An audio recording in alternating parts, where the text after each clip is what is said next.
Vous écoutez Rythme, le réseau indépendant de transmission magique.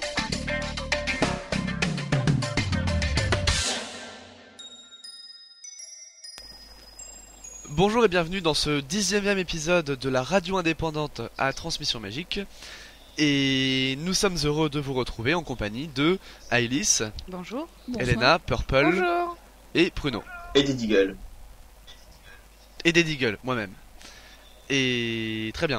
Alors dans les diverses petites annonces qu'on peut faire à l'annonce, disons à l'orée de ce podcast nouveau, dans un premier temps on peut souhaiter la bienvenue à Célestina Moldubec qui a ouvert son MySpace enfin. Après de moult demandes de notre part, vous pouvez retrouver votre star préférée sur MySpace avec le single qui a tous bercé notre enfance, Ensorcelé, disponible directement à l'écoute. Non, c'était pas ça qu'il fallait chanter. Si, c'est ça, c'est très bien. Disponible directement à l'écoute depuis le site internet. Enfin, depuis le MySpace. Mais Deagle, tu sais, moi, ma star préférée, c'est toi. C'est pas mignon. Oui, mais faut pas le dire trop fort, ça. Elena, viens, on s'en va. Ok. Et moi alors. Au revoir. Moi aussi. Non, parce que on a fait un joli MySpace, alors viens, on s'en va. Mais il est beau votre MySpace, les filles. Merci.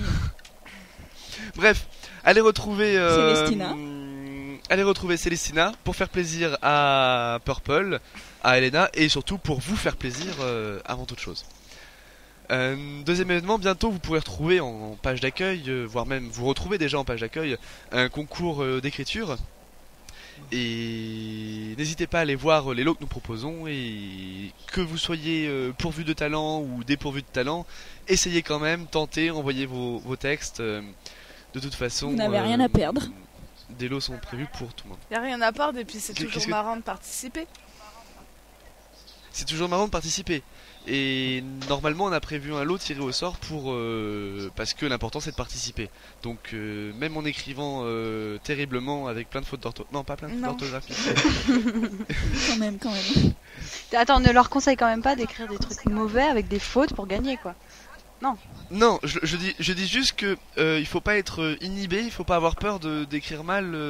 Y a pas de raison, y a pas de Une souci. idée bien tarabiscotée. Bon, écrire mieux c'est bien. Écrire bien c'est mieux. Bien tordu et tout, ça peut faire l'affaire aussi. Hein. Bon bah je vais participer alors. Ah non je peux pas. Bref, donc c'était l'introduction de ce 19e podcast. Et bientôt vous allez retrouver donc les actualités. Actualité. Actualité de cette fin de mois de décembre. On commence tout d'abord avec J.K. Rowling, assez présente en ce mois de décembre, en commençant par la vente d'un des 7 exemplaires du livre des contes de Biddle le Barde. Donc le livre a été acheté aux enchères par Amazon pour la modique somme de 2 714 000 €, cette somme qui a été renversée à l'œuvre caritative La Voix des enfants. J.K. Rowling, donc détenant tous les copyrights de ces contes, Amazon ne peut pas les publier. Néanmoins, ils ont publié des résumés des contes, à savoir Le sorcier et la marmite sauteuse, La fontaine de la bonne fortune, Le cœur poilu du sorcier, Lapina la babille et sa souche qui gloussait. Donc ce dernier ayant connu une petite modification du titre original qui était Lapina la babille et sa queue qui caquetait. Et enfin, pour finir, Le conte des 3 frères. Donc vous pouvez tous les retrouver sur la Gazette du sorcier. J.K. Rowling toujours, qui apparaîtra le 30 décembre sur une chaîne télé britannique pour un documentaire qui lui est entièrement consacré. Vous pourrez retrouver sur la Gazette un article ainsi que 2 extraits vidéo qui vous donneront un aperçu du contenu de ce documentaire. J.K. Rowling encore et toujours, puisqu'elle a récemment participé à Pottercast, le podcast du site anglophone de TLC, le Leaky Cauldron. Donc l'épisode 130 et 131 lui sont entièrement consacrés, et vous pouvez retrouver la traduction de l'émission sur la Gazette.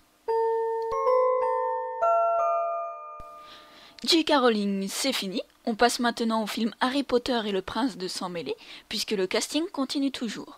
Nous savons maintenant qui interpréteront Cormac McLaggen, donc le gardien de Gryffondor et accessoirement le petit ami d'Hermione quand elle en a besoin, Katie Bell, la poursuiveuse de l'équipe de Quidditch de Gryffondor qui se fait ensorceler par un collier, ainsi que Lynn, l'amie de Katie qui assiste à la scène du collier, Il y a aussi Romilda Van et ses fameux chocolats, ainsi que Marcus Belby et Blaise Zabini du club de Slug.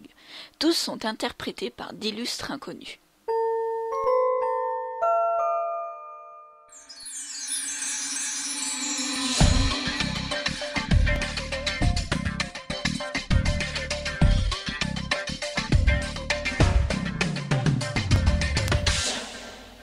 Et donc nous allons revenir au cours de ce podcast sur un événement qui a défrayé la chronique, le mois passé ou il y a 2 mois, à savoir J.K. Rowling contre le Lexicon.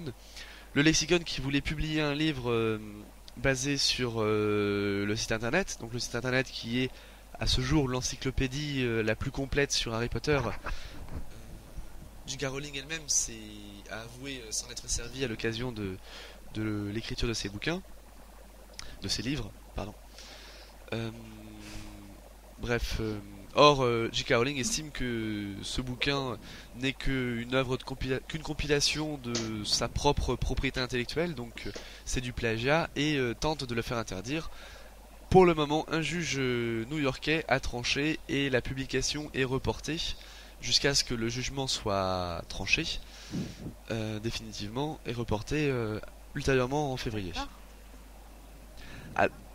Alors pour ouvrir le débat, en fait, on va commencer par se demander est-ce que le juge a raison, est-ce que le juge a pas raison, est-ce que J.K. Rowling a raison finalement d'empêcher la publication de ce livre. Est-ce que vous avez un avis particulier? Moi je pense déjà que ta question pas tout à fait juste, parce que je suis pas persuadé que ce soit J.K. Rowling elle-même qui a un avis tranché sur la question. À mon avis, c'est essentiellement son agent qui a dit ah non, il faut absolument interdire ça parce que sinon ça va dégénérer, etc. À mon avis, ils veulent surtout faire un exemple de ce cas. Parce que c'est pas la première fois qu'il y a une encyclopédie sur Harry Potter qui sort. Je veux dire, on est nombreux à avoir le livre Tout l'univers magique de Harry Potter par Stéphanie Fica, ou encore un autre guide encyclopédique de George Beam en anglais. Donc les encyclopédies elles existent, mais à mon avis ils arrivent à un niveau où ils veulent se dire faut qu'on limite le copyright, faut qu'on fasse attention à la propriété intellectuelle, et du coup ils veulent envoyer un message à tous les gens qui voudraient publier sur Harry Potter en leur disant attention, vous avez besoin de notre autorisation. Donc à mon avis c'est pas vraiment J.K. Rowling qu'il faut mettre en avant, là c'est surtout d'une part Warner Bros et d'autre part c'est les représentants légaux de J.K. Rowling, donc Christopher Little et ses avocats. Dans les 2 livres que tu as cités, Bruno, c'est quand même plutôt de l'analyse que la compilation de données, quoi. Non ? Non, pas spécialement. Oui, mais sur le lexicon, il y a quand même beaucoup d'analyses. Et quand tu regardes le livre de Stéphanie Fica, il y a d'analyse, mais il y a beaucoup de compilation de données. Il y a beaucoup de raconter ce que c'est que la métamorphose dans Harry Potter et à quoi ça ressemble un Sombral. Mais Stéphanie Fica, c'est une auteure francophone déjà. Oui. Donc ça limite énormément la portée de la veille qu'aurait pu effectuer Christopher Little. D'ailleurs, Christopher Little avait avoué qu'il avait appris la publication de ce livre du lexicon par des publications professionnelles, lorsque la liste des livres à paraître paraît. Oui, il y a d'ailleurs une donnée sous-jacente que j'ai pas évoquée et que tu n'as pas relevé non plus, c'est que l'argument est que cette encyclopédie ferait de l'ombre à l'encyclopédie que prévoit de produire J.K. Rowling et qu'elle prévoit de vendre dans un but caritatif. Conclusion, le méchant lexicon empêcherait la dite association caritative, pour l'instant inconnue, de profiter des bénéfices de la vente de son encyclopédie. Ça pour moi c'est une excuse vaseuse, hein. C'est simplement pour dire ouais regardez, nous on a raison de le faire puisque après tout on veut uniquement défendre cette future encyclopédie qui paraîtra dans genre 2 ou 3 ans et qui de toute façon, enfin je pense que toute personne qui achètera l'encyclopédie du lexicon est suffisamment fan pour acheter 4 exemplaires de l'encyclopédie que publiera J.K. Rowling. Ça dépend. Je veux dire, ça dépend. cet argument ne on va tient avoir pas. déjà des retours par rapport à cette histoire. qu'une Il y en seule. a beaucoup qui ont dit on achètera l'encyclopédie de lexicon mais pas celle de Rowling. Parce qu'on achètera la première et qu'on sait qu'elle sera très complète. Enfin moi je l'ai beaucoup lu ça. Ouais. Oui, mais il faut quand même savoir que l'encyclopédie de Rowling ne va pas se limiter à ce qui est dans les livres. Ce sera une encyclopédie où il y a bien plus que Nous on le ce sait. qui a été raconté dans les livres. Alors que le lexicon, lui, se limite Oui, forcément on à ce qu'on sait à l'heure Le actuelle. lexicon veut sortir un bouquin, il va faire quoi 400 pages. Enfin il sera tout sauf complet.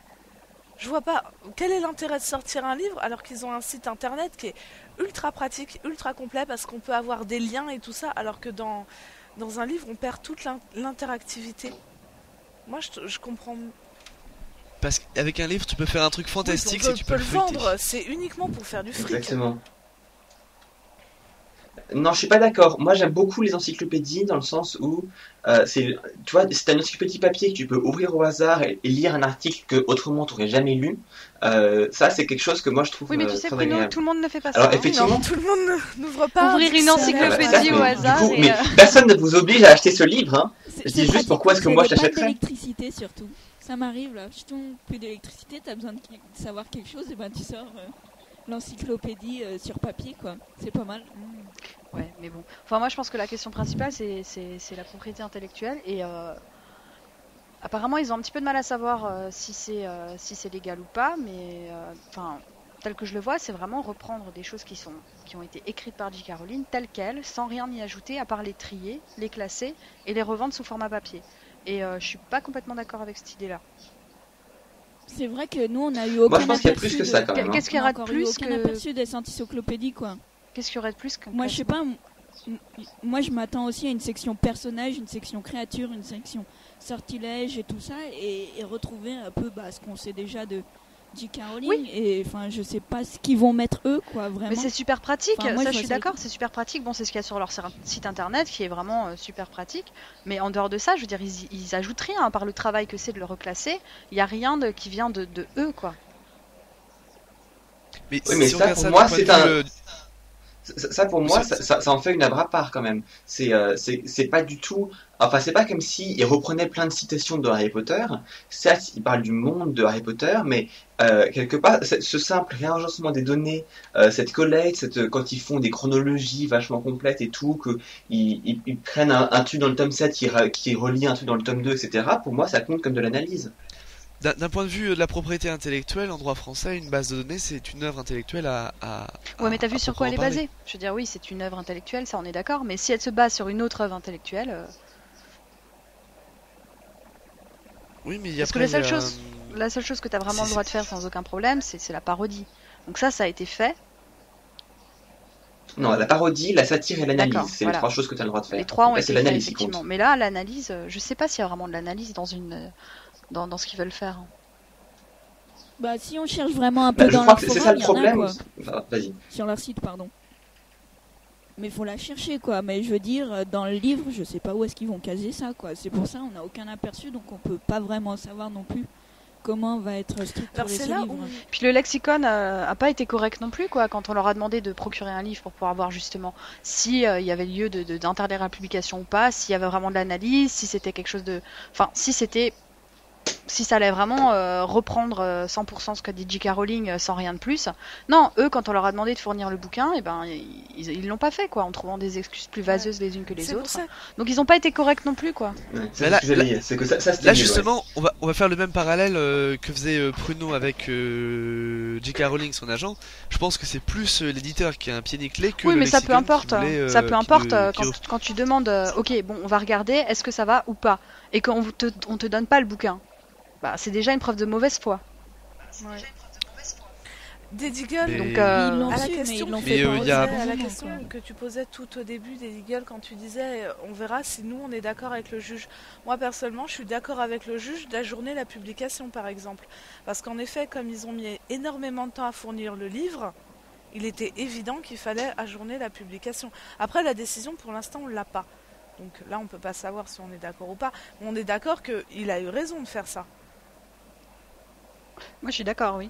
Oui. Oui, ça je suis d'accord aussi que il est parfaitement logique qu'on force RDR Books à fournir un exemplaire de son livre, ne serait-ce que parce qu'ils ont même été ambigus sur le fait est-ce que ou non ils reprennent des images Ah tirées oui. des films. Est-ce que ou non ils reprennent les images des couvertures ou les petites illustrations qu'il y a dans l'édition américaine. S'ils font des choses comme ça, clairement ça faut les enlever. Ça m'étonnerait qu'ils le fassent parce qu'ils sont pas non plus totalement idiots, mais c'est quelque chose ils ont été ambigus sur ce point-là. Ils ont qu'à prendre un artiste. Moi je suis à leur disposition. Faut envoyer ton CV, hein. Ton bouquin. Non, mais je pense que la question que se pose le juge et que tout le monde se pose un peu, c'est est-ce qu'on peut considérer que c'est un travail d'analyse ou pas? Et Voilà. est-ce que C'est ça sûr va que c'est un faire énorme de travail, l'ombre à la mais future, analyse, c'est ça la question. Bah ça, à la limite, Mais si elle se euh, pose énormément cette question-là, hein, quand même. Bah, elle se pose oui et non. Je veux Ouais, dire, si mais- c'est pas un travail d'analyse, elle a même pas à se poser cette Ouais, question-là, quoi. De toute d'accord. façon, le livre sera pas publié. Sinon, si effectivement ils ont le droit de publier, est-ce que ça va faire de l'ombre à l'encyclopédie de J.K. Rowling? C'est une autre question. Là, honnêtement, comme a dit Pruno, moi je pense que si les gens sont assez fanas pour acheter une encyclopédie du lexicon, ils achèteront n'importe quoi de ce que J.K. Rowling écrira. Donc, Voilà, exactement. Mais Il surtout, y a une partie. surtout, on attend que J.K. Rowling complète un peu plus son encyclopédie avec des données qu'on n'a jamais sues, quoi. Donc si on pense que ça va lui faire de l'ombre, ou je sais pas quoi, c'est que, je sais pas, peut-être qu'elle a peur qu'il n'y ait pas assez de données, quoi, qu'on ait quasiment rien, et que bah, dans ce cas-là, ouais, ça apporte Il y a pas une grand-chose. partie de la plainte en fait portée sur le fait que le livre, enfin du moins le sous-titre du livre était de la publicité mensongère dans la mesure où c'était The Harry Potter Lexicon, donc l'encyclopédie Harry Potter, The Ultimate Harry Potter Encyclopedia, donc l'encyclopédie ultime définitive Il me d'Harry semble que Potter. c'est the most complete and amazing reference. Donc l'encyclopédie la plus complète. Mais ce qui à l'heure actuelle serait vrai. Au moment de la publication, c'est vrai. Merci Pruno de me faire complexer avec ton accent encore une fois. Oui, donc, c'est sûr que Donc c'est bon, certainement oui, la donc, plus complète au jour d'aujourd'hui. Elle le sera peut-être pas après. et elle le sera peut-être même après, parce que je veux dire, J.K. Rowling va pas forcément faire une encyclopédie comme celle du lexicon, c'est-à-dire en reprenant tous les sorts, toutes Ouais, elle les ira créatures plus loin. magiques, parce qu'en plus, pour les créatures magiques, on a déjà un livre, donc elle va peut-être pas faire ça, elle va sûrement plus se baser sur des choses qu'elle a pas encore dit aussi, Ouais, quoi. j'espère. On aura enfin la que vie sur des de choses la qu'on sait famille déjà. de Dean Thomas. Non, moi je pense pas que ça va faire de l'ombre à son encyclopédie à elle, mais d'un autre côté, je sais pas si c'est pour autant qu'il faut accepter que le livre soit publié. Moi, je sais pas, moi j'attends vraiment d'avoir le bouquin pour pouvoir savoir, quoi, mais comme on l'aura pas, ben, pour le moment. Est-ce qu'on peut espérer une Moi, je suis traduction un de... peu, du livre de lexicon? Oui, la traduction est même déjà écrite. Oui, mais est-ce qu'elle sera publiée? Est-ce qu'elle C'est-à-dire sera qu'il y a... Ah bah... Si la version anglaise, enfin américaine est publiée, clairement la version Bonne française sera nouvelle. publiée également. La version française elle a été rédigée par le webmaster de la version française, de l'encyclopédie HP donc. Et il n'y a aucune raison que si l'un Ok. peut passer, l'autre puisse pas passer. Ouais, ça on est d'accord. Donc verdict, enfin suite de l'histoire. Lorsqu'on aura la conclusion du juge, vous serez averti bien entendu par un article sur la Gazette du Sorcier, que vous consultez tous les jours, j'en suis sûr. Et nous en reparlerons par la suite dans un des podcasts qui s'en suivront. L'interview.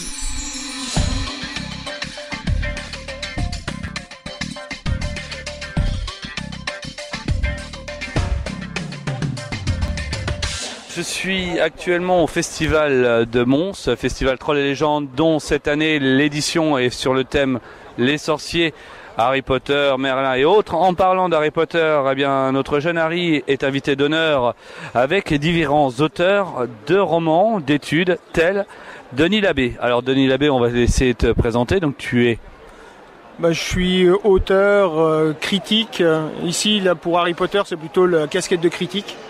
Donc autrement, ça fait une bonne vingtaine d'années que j'écris, même un peu plus si on compte la période amateur.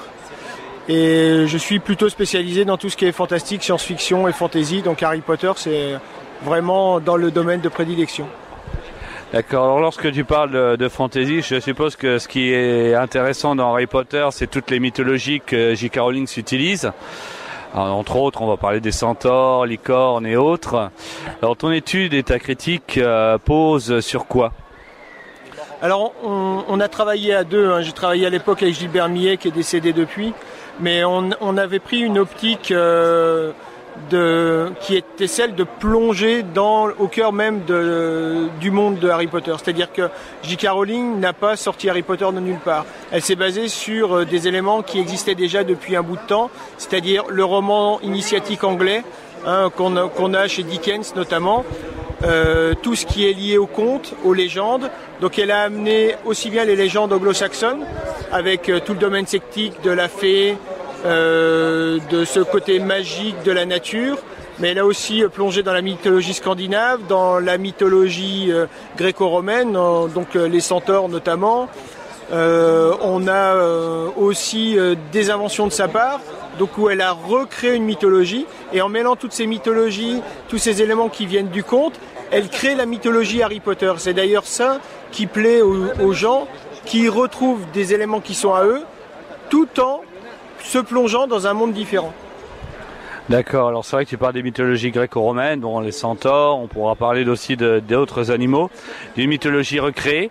Et qu'est-ce qui t'a intéressé en fait pour te plonger dans Harry Potter? Parce que c'est vrai que les romans pour enfants et adolescents, les romans basés sur un peu la sorcellerie, Harry Potter n'est pas le premier, ne sera pas le dernier, mais il y a quelque chose qui a dû te pousser à le prendre parmi d'autres. Oui, mon éditeur, quand il m'a demandé de le faire, ça a été aussi simple. Après, je me suis plongé dans les livres, dans toute la série de Harry Potter. C'est vrai qu'au départ, c'est une commande. Hein, il faut que je le dise. Et je connaissais pas du tout cet univers de Harry Potter. Et je me suis plongé dedans et j'ai été complètement happé par l'histoire, par l'univers, par la manière qu'a eu J.K. Rowling de rendre ça à la fois réaliste et merveilleux. Et ce qui m'a intéressé dedans, en fait, c'est de voir la manière qu'a eu J.K. Rowling d'adapter des éléments du conte, des éléments qui font partie de notre univers enfantin, de notre univers de société judéo-chrétienne, comment elle a réussi à l'adapter à un monde moderne. Il faut savoir qu'on est à un tournant entre le 20e et le 21e siècle, où les gens ont besoin de rêver. Parce que pendant 100-150 ans, l'école, la science, on va dire aussi les hommes politiques nous ont appris qu'on devait être rationaliste, scientifique, que tout devait être calculé pour qu'on puisse faire quelque chose. Or, d'une certaine manière, la science a un peu échoué dans sa manière de quantifier le monde et de le rendre totalement aseptisé. Donc on est dans une société qui nous échappe parce qu'elle ne répond plus du tout aux fantasmes et aux interrogations que se posent les enfants et même les adultes. Et Harry Potter et d'autres séries d'ailleurs à côté de ça recréent ce moment de merveilleux, de rêve, d'onirisme dont ont besoin les gens pour vivre autre chose que la réalité. Alors je suppose que pour lire, pour écrire en tout cas le roman, cette étude Harry Potter à l'école des sorciers, tu as dû lire quelques romans. Tu as lu jusqu'où et quel est ton préféré dans ceux-ci? J'ai lu tous ceux qui sont sortis jusqu'à présent, donc j'attends le 7. Avec impatience, oui, pour voir si ça répond en tout cas aux hypothèses que j'ai mises en place. En tant que critique, je peux pas m'en empêcher de me dire que J.K. Rowling va peut-être faire ça ou ça. Je pense que tous les fans se le demandent. Lequel j'ai préféré? Je pense qu'il y a un changement qui est notable à partir du prisonnier d'Azkaban. C'est-à-dire qu'on n'est plus dans la littérature jeunesse. J.K. Rowling fait grandir ses personnages avec ses lecteurs. Ils prennent 1 an chaque année, mais les romans aussi grandissent. C'est-à-dire que plus on avance et plus les romans sont noirs, plus ils approchent du monde adulte, moins les enfants sont présents, plus les adolescents sont présents et plus les adultes sont présents. Donc on est moins dans le rêve, moins dans le côté tout est beau, tout est sympathique, tout est agréable, tout va bien se terminer des premiers romans. On est vraiment dans un monde sombre qui touche d'ailleurs plus au fantastique qu'au merveilleux, qui touche plus à la littérature adulte qu'à la littérature enfantine. Et je pense que plus ça vient, plus les romans me plaisent. Parce que, évidemment, comme les lecteurs d'Harry Potter, je vieillis, mais je suis déjà beaucoup plus vieux qu'eux. Et donc, je suis plus intéressé par les questions du jeune adulte ou de la fin de l'adolescence qui se posent dans le dernier ou dans l'avant-dernier. Alors une question que beaucoup de lecteurs, comme tu le dis, se posent et que je te pose. C'est vrai que tu dis, voilà, le 7 sort le 21 juillet. Je suppose que tu as des attentes, des idées. Alors, selon toi, ça va se finir comment? Quelles sont tes petites prévisions pour le tome 7? J'ai plusieurs réponses parce que si je me place dans la peau de l'auteur, la question s'est posée pour Conan Doyle. Conan Doyle a tué Sherlock Holmes et ça a été une révolution. Faut savoir que J.K. Rowling est anglaise, que Conan Doyle c'est une de ses références. Est-ce qu'elle va oser, comme Conan Doyle, tuer son héros ? Peut-être pour s'en débarrasser, mais je ne sais pas si elle en est à ce niveau-là ou à ce point-là. Si elle reste tout à fait dans l'esprit des deux derniers, du 5 et du 6, il serait probable qu'Harry Potter décède. Mais je crois que beaucoup de gens attendent ça. C'est-à-dire que ce serait peut-être trop simple de faire mourir et celui dont on ne doit pas citer le nom et Harry Potter. Je sais pas, j'ai une intuition qui est peut-être totalement fausse. L'un des personnages qui est à mon avis le plus à même de décéder, c'est Hermione. Alors pourquoi Hermione ? Parce que l'histoire des sangs mêlés, du racisme, de l'altérité qui est développée à partir du tome 5 pourrait conduire à faire mourir Hermione, qui est aussi peut-être le personnage le plus pur dans l'univers de Harry Potter. Ça pourrait être une hypothèse qui serait une hypothèse osée pour elle, mais c'est peut-être ça qui pourrait conduire Harry Potter à commettre l'irréparable, c'est-à-dire à tuer. D'accord, écoute, je te remercie pour tous ces renseignements.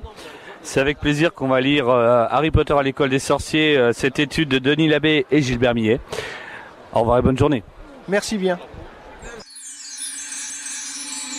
La faculté de magicologie. Autre sujet qui a tout autant d'appris à la chronique récemment, c'est l'homosexualité de Dumbledore, puisque J.K. Rowling a révélé dans une interview que le directeur de Poudlard est homosexuel, ce qui a donné lieu à des réactions dans tous les sens, donc beaucoup de fans qui ont applaudi en l'apprenant, d'autres fans qui ont déclaré que du coup il était Dumbledore, des parents qui veulent maintenant interdire la lecture de ce livre à leurs enfants. Il y a eu beaucoup de choses. Alors, comment vous avez réagi en apprenant ça ? Eh bien, en fait, moi, j'ai d'abord cru un canular, tout simplement. Et ensuite, je me suis dit, je me fiche de sa vie sexuelle. Ça n'influera pas sur est-ce que j'ai apprécié ou pas le personnage. Ça ne changera pas ma vision des livres, en fait. Donc, je m'en fiche. C'est sa vie, il la garde. C'est bien. C'est pas grave. Mais après, c'est que mon avis. Ben, moi, quand j'ai vu l'annonce, au départ, ça m'a fait un petit peu tomber de ma chaise parce que bon, il n'y a pas beaucoup d'indices sur la vie sexuelle de qui que ce soit dans les bouquins de toute façon, mais de là à penser que Dumbledore était gay, enfin, je l'aurais vraiment pas deviné toute seule. Donc, J.K. Rowling a dit que les scènes du tome 7 où on parle de Grindelwald étaient peut-être transparentes pour certains. Non, moi, vraiment, j'y ai vu que du feu, quoi. Pour moi, c'était une amitié très forte, comme il peut y en avoir. Et c'est tout. Donc, ouais, j'étais très surprise. Bah non, évidemment, ça change rien non plus de la vision que j'ai du personnage. Ça me dérange pas non plus. Dans le sens où, à la limite, ok, c'est peut-être... Bon, il y a beaucoup de gens qui ont dit oui, c'est pour faire... Elle continue à essayer de repousser les tabous. Il y en a qui n'ont pas aimé justement parce que oui, c'était pour rajouter encore un débat sur ces bouquins qui sont déjà assez controversés.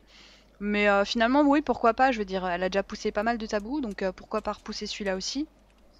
Et bon, j'espère qu'elle l'a pas fait que pour ça, hein, évidemment. Mais dans le sens où ça dérange, ça me dérange pas. Que ça dérange, au contraire, j'aime bien. Donc voilà. Maintenant, moi, ça m'a juste surpris, mais c'est tout. Ben, moi... moi, je t'en prie. Pardon, vas-y. Non, je ne voudrais pas t'interrompre. De quoi ? Helena. Ok. Donc, ouais, bah, moi, juste quand j'ai lu, ça m'a un peu surpris. Je sais pas, moi, j'ai toujours pensé qu'il entretenait une sorte de petite liaison avec l'infirmière, là, Pomme Fraîche. Ah oui, ça par contre j'en étais persuadée. Mais voilà, moi je pensais plus dans ce sens-là, mais sans plus, quoi. C'était pas vraiment le truc primordial de l'histoire Harry Potter, donc voilà, je pensais que ça allait plutôt dans ce sens-là. Mais je me posais vraiment pas de questions dessus, et puis bon, bah j'ai appris ça, puis voilà, quoi.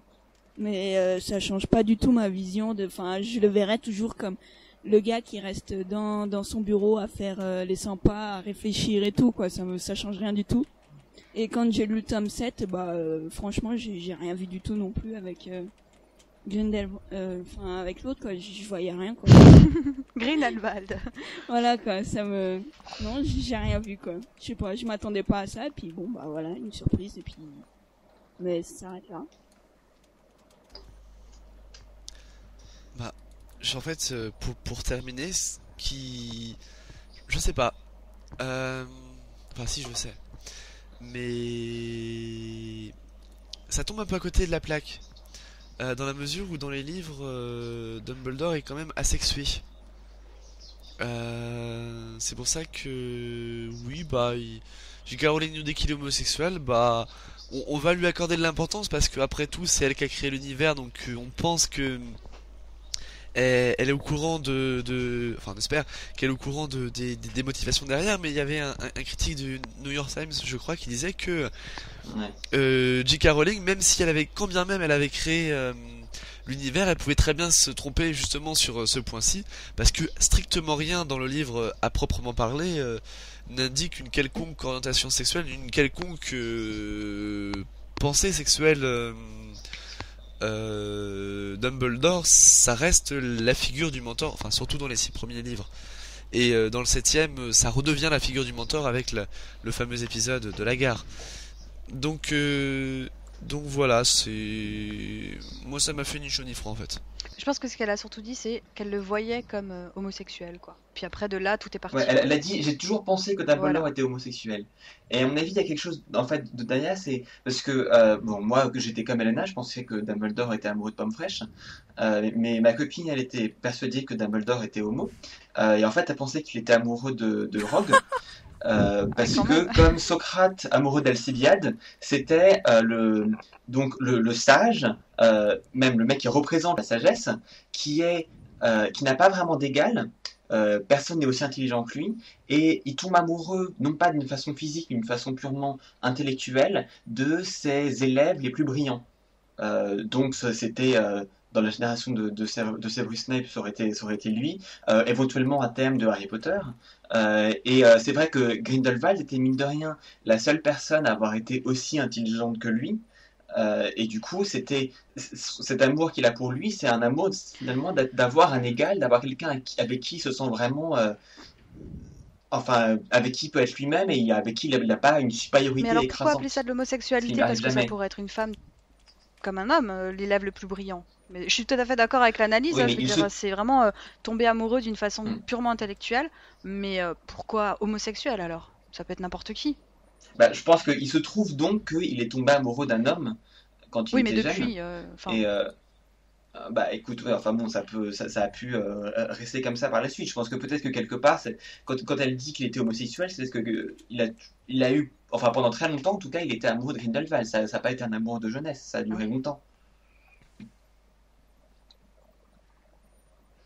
Après, je sais pas jusqu'où ils sont allés, mais... Cela ne nous regarde pas.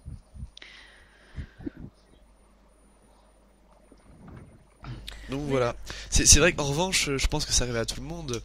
Le nombre... Enfin, je me souviens avoir été contacté par plein de personnes, tous mes amis qui savent... tous nos amis savent de toute façon qu'on est fondus d'Harry Potter. Étonnamment d'ailleurs. Et tous les gens qui s'empressent de te dire mais t'as vu Dumbledore est gay, Dumbledore est gay. Même ceux qui n'y captent strictement rien, ils vont dire t'as vu un tel est gay, tu sais encore ah non c'est pas grave mais il est gay. Oui, parce qu'ils ont l'impression qu'ils vont nous choquer ou je sais pas. Comme si on n'était pas déjà au courant d'ailleurs. Oui, déjà pour commencer, on était au courant quoi. Mais en plus, enfin, je vois pas en quoi ça. Enfin, nous, on le connaît Dumbledore, on l'a lu pendant 7 bouquins. Depuis qu'elle a dit ça, je sais pas, l'annonce a fleuri partout dans les journaux où tu t'y attendais le moins, quoi. Les trucs genre People et tout. Ouais, Dumbledore est gay, quoi. Genre, ça fait les gros titres et tout, quoi. Mais voilà, en fait, c'est comme si c'était une personnalité. Ils en font un plat, quoi. Un People. C'est comme si un people avait fait son coming out, quoi. Il faut dire aussi que l'homosexualité dans la presse, c'est un peu la mode. Ils aiment bien exposer ça, quoi. Donc dès qu'ils ont eu l'occasion de le faire, ils l'ont fait. Voilà, mais je sais pas, c'est un personnage de fiction même, aussi. Maintenant, à chaque fois qu'il y a un reportage... À chaque fois qu'il y a un reportage sur Harry Potter, même genre un truc sur les films, ils commencent par se dire oui, alors récemment Harry Potter a défrayé la chronique parce qu'on a su que Dumbledore était gay, et maintenant ça recommence puisqu'on vient d'apprendre que tel acteur avait signé ou je sais pas quoi. Donc c'est l'introduction Ouais, mais obligée c'est pour ça. n'importe quoi qui a un vague lien C'est avec la J.K. mode, c'est Rowling. la mode dans les médias de présenter l'homosexualité à tout vent, quoi. Enfin, dès que c'est possible. Après, moi, je reste que je suis quand même étonnée par cette nouvelle, dans le sens où c'est non seulement il représente donc le mentor, on était d'accord, mais en plus il a représenté, et on l'a dit pendant très longtemps, il a représenté une figure paternelle pour Harry. On est d'accord L'un pour n'empêche ça. pas l'autre. Mais ouais, je vois Bah, pas non si, plus. un peu, enfin, quelqu'un qui est gay, enfin, en général, il n'a pas forcément d'enfant à lui. Non, Ça mais lance bon, un un autre sentiment débat, ça lance un paternel, autre tu peux débat, je suis l'avoir d'accord. un Ouais, sentiment mais paternel, tu n'as pas besoin enfin, d'avoir des enfants pour avoir un sentiment paternel ou maternel envers quelqu'un. ouais. Je veux dire, c'est un sentiment, c'est la protection, c'est une figure paternelle. Hein. La paternité, ça représente quoi? La protection, l'autorité aussi. Et ça, c'est Dumbledore par rapport à Harry. Donc, Ouais, d'accord. Bon, après, il y aura toujours des esprits tordus pour dire que voilà, Dumbledore Harry en haut dans la tour.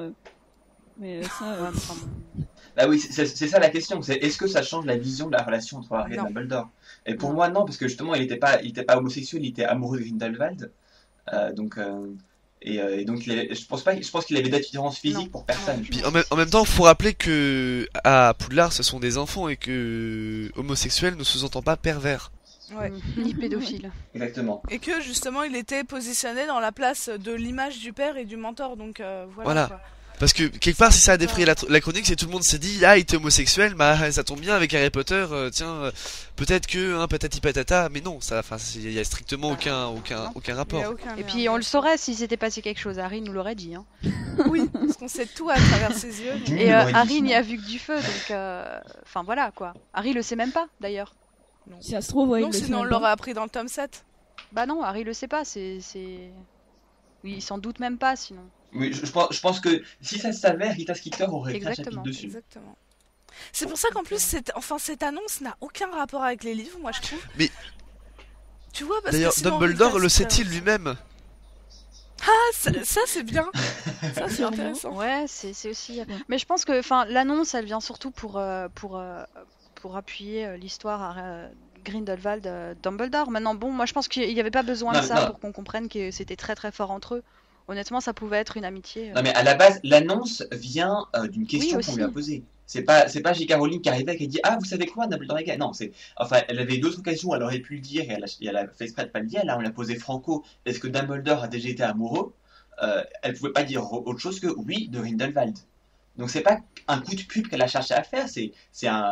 Il se trouve que c'est la question qu'on lui a posée et elle a répondu franchement. Et puis d'autre part, nous on a une vision autre dans la mesure où cette annonce est venue 2 semaines avant la sortie du livre en français, alors que dans le monde anglophone, donc le référentiel dans lequel se situe Rowling, cette annonce se fait 2 mois après la sortie du livre. Exactement. Ouais. Et quelque part, c'est vrai que c'est dommage que cette annonce ait parasité toute la sortie du livre, parce qu'effectivement, à chaque fois, c'était sortie d'Harry Potter, le livre où un tel est gay. Ouais, et puis bon, tous les gens qui disent que c'était pour se faire de la pub, honnêtement, je pense pas que Harry Potter ait besoin de plus de pub, quoi. Non, c'est Là, sûr. je crois que tout le monde est au courant de ce que c'est. Il y a personne qui peut ignorer l'existence de ces bouquins-là, donc faut arrêter de dire que c'est pour faire de la pub. Il y en a assez. Alors après, l'autre aspect qui est intéressant, c'est les gens qui du coup se mettent enfin donc, je pense que là on est tous d'accord pour dire que ça n'a pas vraiment changé notre façon de Ah lire non. les livres, c'est un peu marrant, et ça sera peut-être marrant de voir comment l'acteur le joue après, mais il y a des gens qui ont dit ah bah du coup j'aime plus Dumbledore, il y a des parents qui ont interdit à leurs enfants de lire les livres, il y a des gens qui veulent les retirer des bibliothèques, etc. Donc ça a quand même provoqué des réactions très fortes. Bah, je pense que les parents, enfin voilà, ça remonte toujours à l'homophobie. Il y a des gens qui n'ont pas envie d'intégrer ça.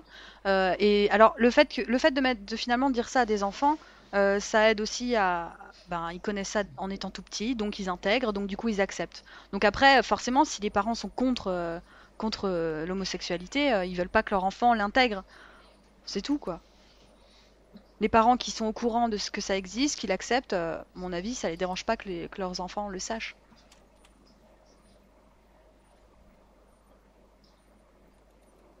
Ouais, moi j'ai toujours trouvé ça étonnant que ce soit contre Harry Potter que ce genre de réaction ait lieu, parce que finalement enfin, l'homosexualité tu la vois quand même dans beaucoup de cas, et c'est là que tout d'un coup tu as beaucoup d'attaques. Alors évidemment, je sais qu'il y a en permanence des attaques contre l'homosexualité, mais ce que je veux dire c'est que c'est pas souvent que ça va au point enfin, qu'on attaque un livre au point de vouloir l'enlever d'une bibliothèque uniquement à cause de l'homosexualité. C'est pour des enfants, quoi. C'est un livre pour enfants. Donc l'homosexualité dans un livre pour enfants, ça montre encore qu'il y a encore des gros amalgames entre homosexualité et pédophilie, quoi.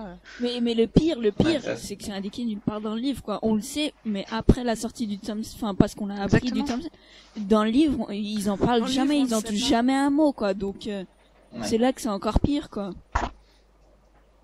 Parce que c'est sûr que les lecteurs de Harry Potter ont à une époque été pris pour des satanistes, donc on a enlevé les livres des bibliothèques parce que c'était mal, c'était Ouais, il y a la déjà ça, sorcellerie ouais. et tout. Ça, à la limite, c'est bien ancré dans le livre, c'est sûr. L'homosexualité, à part peut-être Crabbe et Goyle, mais sinon, c'est tout, hein, ce qu'on peut Non, se mais dire. il y a aucune allusion à ça dans le livre, quoi. Donc, oui. Non, mais bon, faut dire aussi que les livres, les gens voulaient déjà les retirer des bibliothèques avant de savoir ça. Donc, à mon avis, c'est juste la goutte d'eau. Oui. C'est un nouvel élément. Voilà, c'est déjà Ouais, c'est un prétexte. la religion et Harry Potter, ça fonctionne pas. Ça, on l'a vu. Ils l'ont fait comprendre, quoi. Donc, en plus de ça, l'homosexualité, forcément, ben voilà. Ok. Alors à votre avis, est-ce qu'il y a d'autres personnages homosexuels? Crabbe et Goyle. Ben Non, maintenant je que sais. Goyle est un peu tout seul aussi, quoi. Donc, bon, il est peut-être homosexuel, mais bon.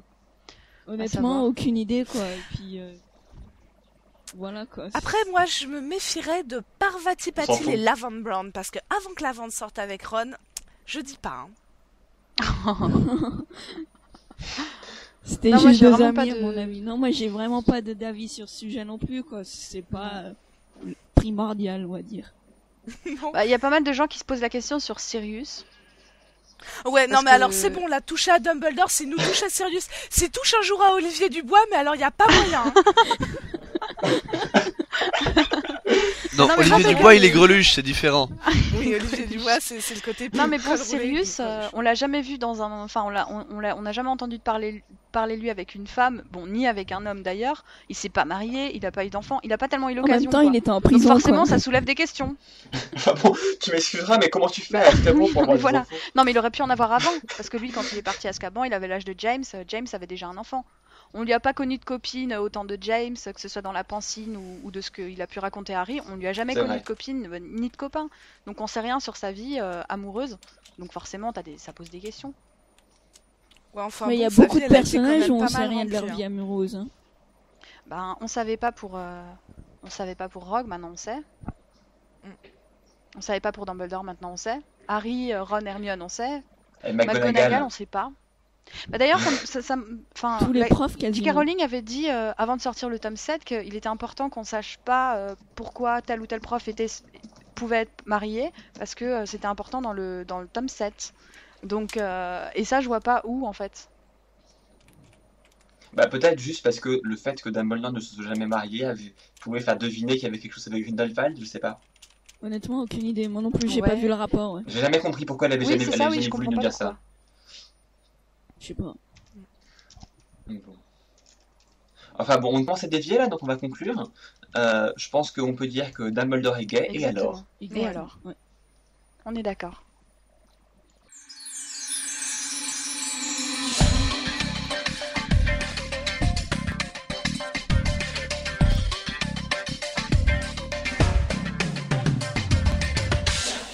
Donc c'était le podcast numéro 19 de la radio indépendante à transmission magique, que nous vous remercions de nous avoir suivis. Donc ce podcast s'est déroulé en compagnie de Alice, Oui. Purple, Elena, Pruno et moi-même, Dead Eagle. Tous nos remerciements vont à Sirius Black pour l'interview de Denis Labbé, et Denis Labbé aussi pour avoir répondu à Sirius Black. Bref, À l'interview, quoi. chacun des deux pour les remerciements auxquels ils ont droit. Merci. C'est pas les mêmes, mais ce sont des... Oui, bref. on a compris, on a compris. Merci. T'es vraiment bon pour les remerciements du Deagle, hein, ça c'est un vrai Pardon talent que t'as. T'es vraiment bon pour les remerciements, tu sais faire, c'est bien. Bah ça fait plaisir, c'est sympathique de remercier, ça part du cœur. Bref, si vous voulez vous aussi nous remercier ou nous contacter ou ne pas nous remercier du tout, vous pouvez nous contacter à rythme@gazette-du-sorcier.com ou nous envoyer un message vocal sur notre compte Skype qui est Pruno. Gazette-du-sorcier. Merci. Vous pouvez nous laisser un message. Vous pouvez également nous envoyer un fichier MP3 par mail, toujours à ritm@gazette-du-sorcier.com. Exactement. La dernière Voilà. option, c'est de nous laisser un message sur le forum. Le forum RITM se trouve tout en bas de l'index du forum de la Gazette du Sorcier. T'es vraiment bon pour les... On s'est fini les fleurs mutuelles là. Allez, Ouais, hop. bah ça vient du cœur. Par contre, moi j'aimerais Voilà, c'est remercier deux autres personnes, c'est Chooser et Mona qui nous ont accordé le prix spécial du jury dans les palmes de la Gazette. Ah bah oui. Merci oui, c'est beaucoup. vrai. Voilà. Merci. Ah, Et c'est merci, vrai, c'est vrai. merci à Claude Berry. Merci beaucoup, merci à Claude Berry, merci pour les bannières de Berlinus qui sont magnifiques. Elles et sont que très nous jolies les arborons bannières avec aussi, fierté. Merlinus. Voilà. Exactement. Bref, donc en ces temps de Noël, ce qui explique tous les remerciements divers et variés, hein, on espère avoir été sage pour le passage du Père Noël.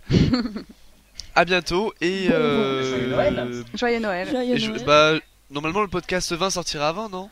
Non. Oh. Oh, Oula. alors, évidemment. Tu On verra, t'avances on un peu verra. trop là. Bon, on essaiera. Voilà, on fera de Moi notre je dirais mieux. même bonne année, hein, mais bon. Joyeux Noël, bonne année, joyeuse Pâques, Happy Halloween. Bon, on sait jamais, au cas où, on va essayer, on sait jamais. Au revoir. Bientôt. Au revoir.